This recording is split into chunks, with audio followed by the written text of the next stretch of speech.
E aí, fantasmas?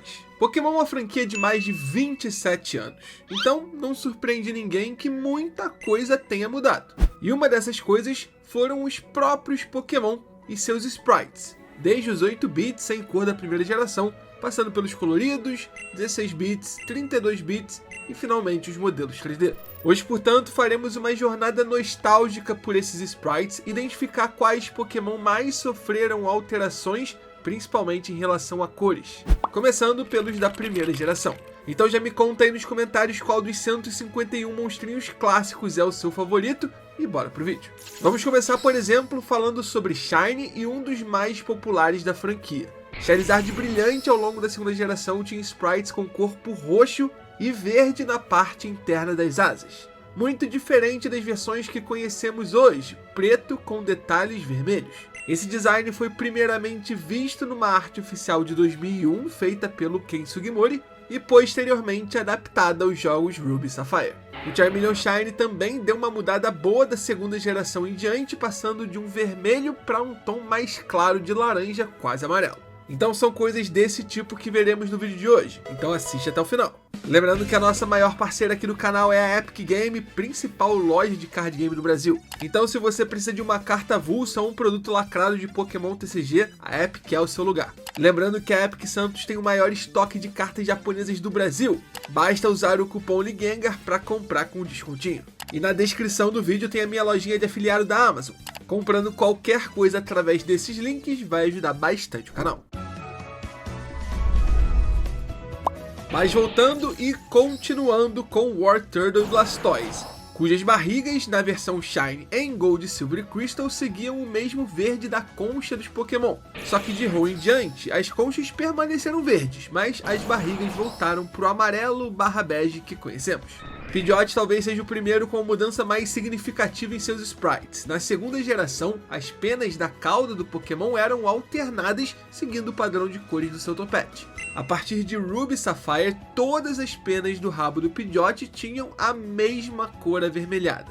O Shine desse Pokémon também mudou consideravelmente. Antes era mais esverdeado com topete e cauda rosas, e depois ficou nesse tom dourado monocromático e não mudou mais. Rattata Shine em Johto era mais acinzentado e temos o curioso caso da Arbok. Beleza, o Shine dela da segunda para terceira geração muda consideravelmente de um verde para o dourado que conhecemos hoje, mas um detalhe foi alterado bem mais recentemente. Eu tô falando da parte interna da boca da Arbok Shine. Em Hoenn tem um azul mais claro, e em Sinnoh e Unova um azul mais escuro. A partir de XY, o interior da boca da Arbok Shine passou a ser igual à da Arbok normal. Continuando com o Raichu, que em Johto tem a forma normal mais alaranjada e a forma normal mais amarelada.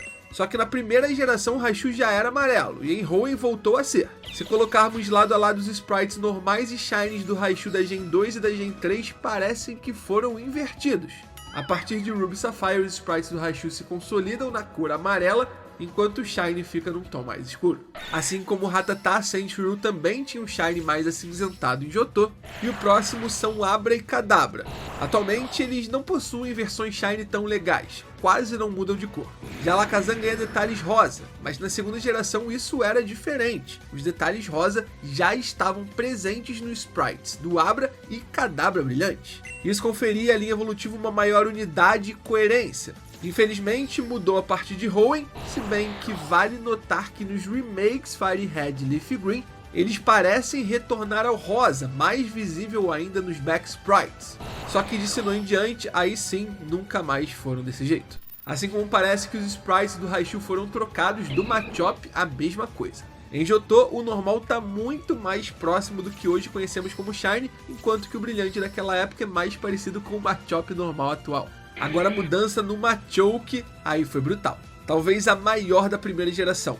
Desde o sprite da versão Yellow, passando por Gold, Silver e Crystal, o Pokémon foi retratado nos jogos com a cor verde. A partir de Ruby e Sapphire, sua pele ganhou um tom de roxo e ficou assim por 3 gerações, até os jogos Black 2 e White 2. Com os modelos 3D de XY, o Machoke finalmente ficou mais próximo de um cinza nos jogos. E o mais louco de tudo isso é que, se analisarmos as artes oficiais feitas pelo Ken Sugimori, percebemos que o Machoke sempre foi projetado para ser um Pokémon cinza. Então a escolha por sprites verdes e roxos não foi por falta de referência. Machamp também passou por mudanças consideráveis de um marrom na Gen 2 para diferentes tons de cinza na terceira e quarta gerações. Mas, de novo, nada perto do que aconteceu com Machoke. Geodude é outro que já teve diferentes tons entre cinza e marrom ao passar das gerações. Além disso, o seu Shine só se tornou dourado em Hoenn. Em Johto também era marrom. Graveler e Golem passaram por mudanças semelhantes. Golem inclusive já teve sprites em que seu casco era num verde militar. Ponyta, que tem um dos shines mais legais da primeira geração, tinha um shine muito sem graça em Johto, com chamas marrons. Já Rapidash não era sem graça, mas era diferente também.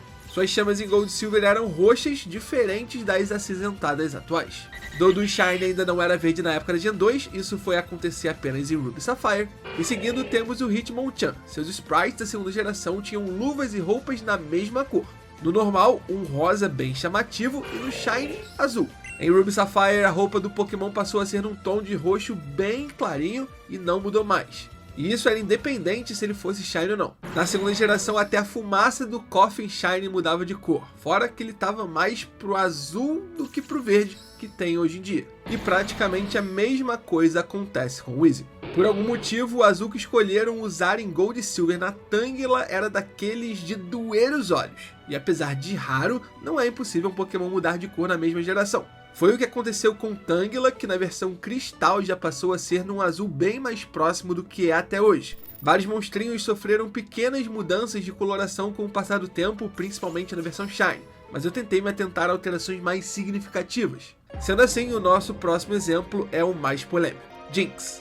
Essa história todo mundo já sabe, mas nas mais diferentes mídias da franquia, Jynx precisou ser recolorida após uma grande polêmica. Nas cartas, no anime e nos jogos não foi diferente. No Japão, a Jynx das duas primeiras gerações ainda tem rosto e mãos pretos, mas nas versões ocidentais de Gold, Silver e Crystal já havia rolado a substituição para o roxo. O estranho é que Gold e Silver saiu um mês antes no ocidente e já com a mudança de cor do que a versão japonesa de Crystal, ainda sem a mudança. O que me faz parecer que no Japão abafaram ou minimizaram toda essa questão. Vale lembrar que quando foi lançada para o Virtual Console, a versão Yellow também veio com o sprite da Jynx corrigido. Aí temos a barbatana dorsal da Magikarp em Johto, que era branca, mas sempre foi amarela nas artes de divulgação, e nos jogos isso aconteceu na Gen 3. O Omanite Shine em Johto era meio cinza, apesar do Omastar já estar num tom de roxo mais fiel que conhecemos. E por fim, em Gold e Silver, Dratini era azul. Em Ruby Sapphire passou a ser roxo.